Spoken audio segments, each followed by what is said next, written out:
You are now finished with the charging station for the time being. Now it's time to lay the wire so that the mower doesn't fall into the pond or take off on its own or the like, and so that it can always find its station. There is a boundary and guide wire as well as fastening pegs. Stake out the mowing area with the boundary wire. As soon as the mower comes close to the wire, it gets a signal from it. Then it turns and continues mowing in another direction. The other wire, the guide wire, shows the robot the way to the charging station when the battery is empty. However, the guide wire can be used to specifically guide the robot into certain areas in the garden. Before you really get started laying the wire, there's something quite important. The guide and boundary wires have to be connected at a location at the other end of the garden. In my case, it will be here. The boundary wire comes first. Start with the charging station. Secure it with 50 centimeters of additional wire so that everything fits at the end.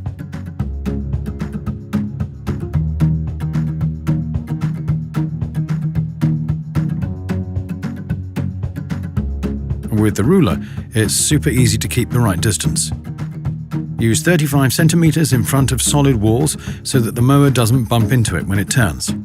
On the other hand, a distance of 30 centimeters is enough for flower beds and gravel paths. But don't use any less. Otherwise, the mower might drive over the edge and get stuck. In addition, it's important for the flower bed or gravel path to be at the same level or lower than the mowing surface. Otherwise, the blades may be damaged. 10 centimeters is sufficient for paths or flagstones and so on. You see, the mower currently turns around on the path and cuts the grass right to the edge. If the path or flagstones are actually placed in the grass, then you can simply let the robot drive over it. Once again, keep 35 centimeters away from the pond and also protect it with a 15 centimeter high barrier.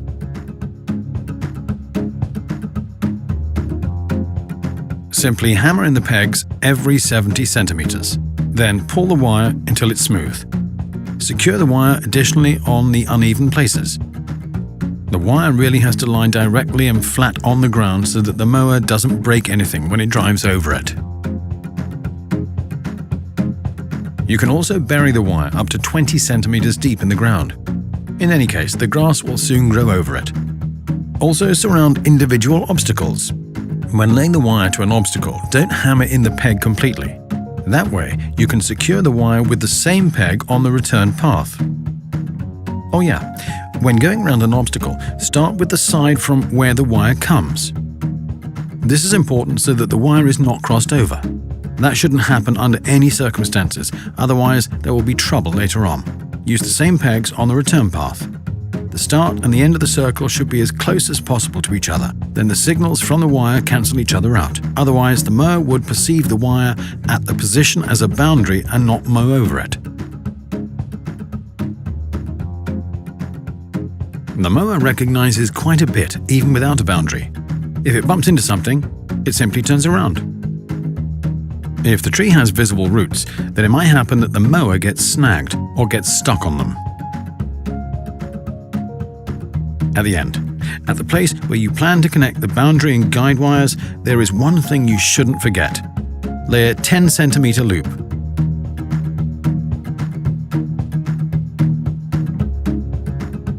Leave around 50 centimeters of extra wire at the charging station for the connection.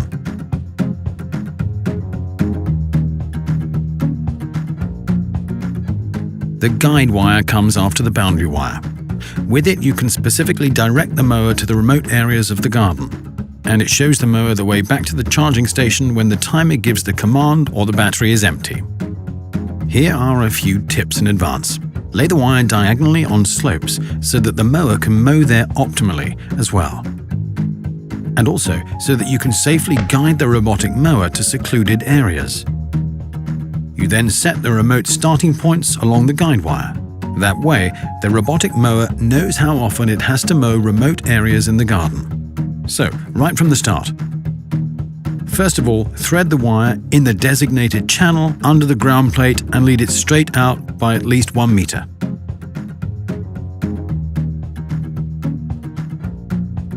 Then lay it using the pegs to the planned connection point with the boundary wire. At places where it is narrow and the mower orientates itself by the guide wire when passing through, make sure that the guide wire is 20 centimeters away from the boundary wire on the left when looking from the charging station, and at least 40 centimeters on the right. On the right, however, the more the better.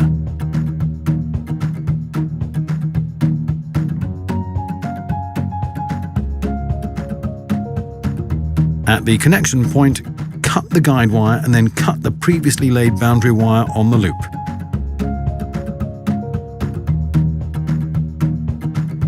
Then connect the ends of the 3 wires in the white-blue coupler. To do this, insert the 3 ends into the holes in the coupler as far as they will go and then squeeze it together with pliers.